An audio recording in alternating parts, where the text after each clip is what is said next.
వరహమతుల్లాహి వబర్కాతుహు. Hi hello welcome to my channel అండి. ఈ రోజు అయితే ఇంకా ప్రత్యేకంగా కొత్త వంట అండి. ఇది చాలా కొత్తగా ఎవరైనా చేశారా లేదా అనేది అయితే నాకు తెలియదు కదండి. నాకైతే ఇది చాలా కొత్త వంటనే. మీరు చూసేటోళ్ళు కూడా చాలా కొత్త వంటనే. ఇది చూస్తున్నారు కదా, మనం ఎప్పుడు కామన్గా బోటి గోంగూర చేస్తున్నాం కదా. ఈ రోజు అయితే ఇంకా మనం ఇక్కడ బోటి గోంగూర కాకుండా సొంతం కోడి చికెన్ ఉంటుంది కదా, సొంతం కోడి చికెన్తో మనం ఇక్కడ ఈ గోంగూర అనేది రెడీ చేసామండి. చాలా టేస్టీగా ఉంటుంది, చాలా సూపర్గా ఉంటుంది. ఒక్కసారి టేస్ట్ చూసారనుకోండి, బోటి గోంగూరకి మీరు ఎంత ఇష్టపడతారో ఈ దీని కూడా అంతకన్నా డబుల్ ఇష్టపడతారండి. చూస్తున్నారు కదా ఎలా చేసాము ఏటి అనేది మీకు తెలియదు కదా. అయితే ఇంకా ఒకసారి చూద్దామా రాండి. అయితే ఇంకా చూద్దాం.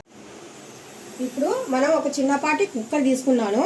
ఇక్కడ మనము తరిగి పెట్టుకున్న ఉల్లిపాయలు, సరిపోయినట్టుగా మిర్చి, తర్వాత మనము సొంతం కోడి పీసెస్ అండి.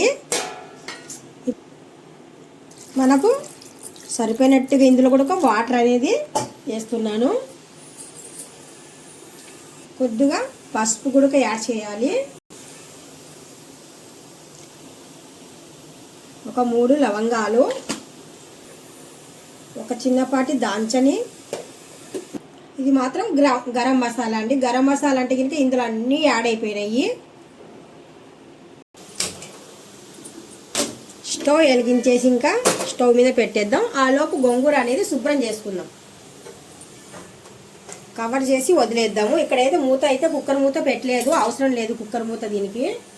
ఈ లోపు నేను ఇక్కడ గోంగూర అనేది శుభ్రంగా కడిగేసి పెట్టుకుంటాను రెడీగా. విజిల్ వచ్చేలోపు మనకు, విజిల్ అంటున్నాను, కొద్దిగా పొంగు వచ్చేలోపు గోంగూర కూడా మనకు రెడీగా ఉండాలి.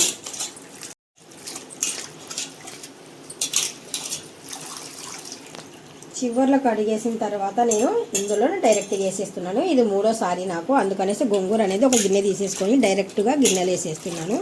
గోంగూర మాత్రం శుభ్రంగా కడగండి, ఎందుకంటే చిన్న చిన్న ఇసుకే ఉండొచ్చు కదా. చూస్తున్నారు కదా, మనం గోంగూరలో అయితే కనుక అసలు వాటర్ అనేది వేయలేదు, జస్ట్ మనం కడుగుతాం కదండి గోంగూర, ఆ కడిగిన వాటరే సరిపోతుంది. గోంగూరలో అయితే ఇంకో కొద్దిగా వాటర్ వేయలేదు. మనం చిన్న మంట మీద అలాగ ఉడికిచ్చామనుకోండి, ఉడకడం బాగా మెత్తగా ఉడుకుతుంది. వాటర్ కూడా నెమ్మదిగా అలాగ సైడ్ అవుతూనే ఉంటుంది అనమాట. మనం హై పెట్టామనుకోండి వాటర్ అనేది ఇంత వాటర్ రాదనమాట. ఆకు కూడా బేగా ఫాస్ట్గా మాడిపోతుంది. ఎప్పుడైనా కానీ సరే కుకింగ్ చేసేటప్పుడు చిన్న మంట మీద కుకింగ్ చేసామనుకోండి, ఆ రుచి వేరు.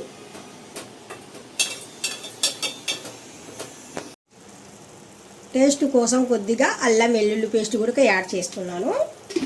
ఇంకా ఇప్పుడు చివర్లో కొద్దిగా కొత్తిమీర కూడా యాడ్ చేస్తున్నాను. ఇప్పుడు ఇది కూడా కొద్దిగా కుక్ అయిపోయి బాగా మెత్తగా అయిపోయి ఇందులో అసలు వాటర్ లేకుండా కొద్దిగా జస్ట్ కొద్దిగా ఉంటే చాలు. మరి ఎక్కువ పల్చని ఉంటే కనుక గోంగూర బోటి అనేది బాగోదు కదా. బోటి అని నాకు చెప్తున్నాను కానీ అది బోటి అయితే కాదు కదా. అంతకన్నా టేస్ట్ ఉంటుంది. ఒక్కసారి మీరు ట్రై చేయండి, మరి సూపర్గా ఉంటుంది అబ్బా. ఇప్పుడు ఇక్కడ స్టవ్ అనేది నేను ఆపేసానండి. ఆపిన తర్వాత మనము పప్పు గుత్తి తీసుకొని ఇలాగా పేస్ట్ చేయడమే. చూస్తున్నారు కదా, సపరేట్గా ఎందుకంటే కనుక మళ్ళీ అందులో వేసి నేను రేమిలా కానీ సరే మెత్తగా అవ్వదు అనేసి నేను సపరేట్గా అనేది పేస్ట్ అనేది చేశాను. ఇప్పుడు అందులో నేను మిర్చి వేసాను కదా, అందుకనేసి మిర్చి కూడా మనము కొద్దిగా అలా పొడి ఉంటే కారం అనేది బయటికి రాదు. అందుకనేసి నేను ఇప్పుడు ఇది కూడా అందులో యాడ్ చేసేసి బాగా మెత్తగా నేముతాను. ఇప్పుడు ఇంకా ఇలా కలిపాను కదా. ఇంకొకటి మీరు గమనించారా, నేను ఇందులో ఇంకా ఉప్పు అనేది వేయలేదు.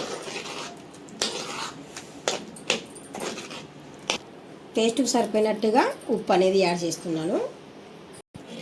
ఇప్పుడు ఇంకా మిర్చి గుడక మనకు బాగా నలగాలన్నమాట. అందుకనేసి మిర్చి గుడక, కొద్దిగా ఉల్లిపాయలు గుడక మనము పెద్ద సైజు ముక్కలు వేసాం కదా, అందుకనేసి అవి కూడా కొద్దిగా అంటే ఇంటికి విడిపోతాయి అన్నమాట. ముక్క అనేది మనం విడివిడిగా చేయలేదు కదా. ఆనియన్ ముక్కలు ఎలాగ ఉన్నామో అలాగ పెద్ద సైజు ముక్కలు వేసాము. అందుకనేసి పీసెస్ లాగా కనిపిస్తుంటుంది మీకు. ఇలాగా విడివిడిగా పీసెస్ లాగా నిండుగా గోంగూర నిండుగా బాగా ఉంటుంది అనమాట. ఇప్పుడు కొద్దిగా ఇలాగా మిర్చి గుంక బాగా ఇలాగా ప్రెజర్ వేసి బాగా రేమనుకోండి. అప్పుడు ఏమవుతుందంటే మిర్చి ఘాట్ అనేది బయటకు వచ్చేసి ఫ్లేవర్ కూడా చాలా బాగుంటుంది అనమాట. మటన్కి బాగా కారంగా అలా ఉంటుంది. అందుకనేసి ఇప్పుడు కొద్దిగా జస్ట్ ఇలాగ అంటున్నాను మిర్చి కోసం. ఇప్పుడు గోంగూర కోసం మనం ఇక్కడ తాలింపు అనేది పెట్టుకుంటున్నాము. బోటి గోంగూర కోసం తాలింపు అనేది పెట్టుకుంటున్నాము. ముందుగా అయితే ఇంకా నేను ఒక గిన్నెలో మనము బోటి గోంగూర రెడీ చేసాం కదా. మా అమ్మాయి అంటుంది మాటి బోటి బోటి ఎందుకు అంటున్నారు, మరి బోటి కాదు కదా మీరు చేసింది అనేసి. అంటే పేరు ఇంకా అలాగ ఉంటేనే కదమ్మా బాగుంటుంది అనేసి అంటున్నాను. చూస్తున్నారు కదండి, బోటి సొంతం కోడి.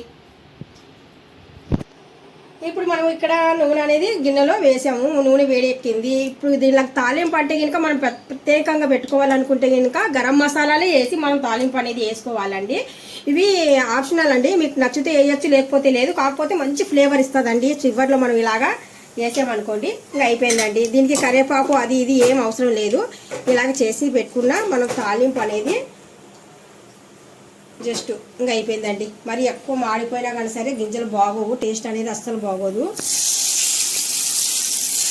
అంతేనండి, కమ్మటైన మన సొంతం కోడి గోంగూర రెడీ. చూస్తున్నారు కదా, మీకు ఈ వీడియో నచ్చే ఉంటుంది. నచ్చినట్టుగా అయితే ఇంకా లైక్ చేయండి, షేర్ చేయండి, కామెంట్ చేయండి, సబ్స్క్రైబ్ చేసి వెళ్ళండి. నాకు సపోర్ట్ ఇవ్వండి. మీ యొక్క సపోర్ట్ నాకు అవసరం. మీ యొక్క లైక్ నాకు చాలా చాలా ఇంపార్టెంట్. చూస్తున్నారు కదా, ప్రత్యేకంగా చేసి చూపించాను మీ అందరి కోసము. ఎప్పుడు బోటి గోంగూర ఎందుకు, ఒకసారి కొత్తగా ఇలా కూడా చేసుకున్నాం అనుకోండి, చాలా బాగుంటుంది కదా.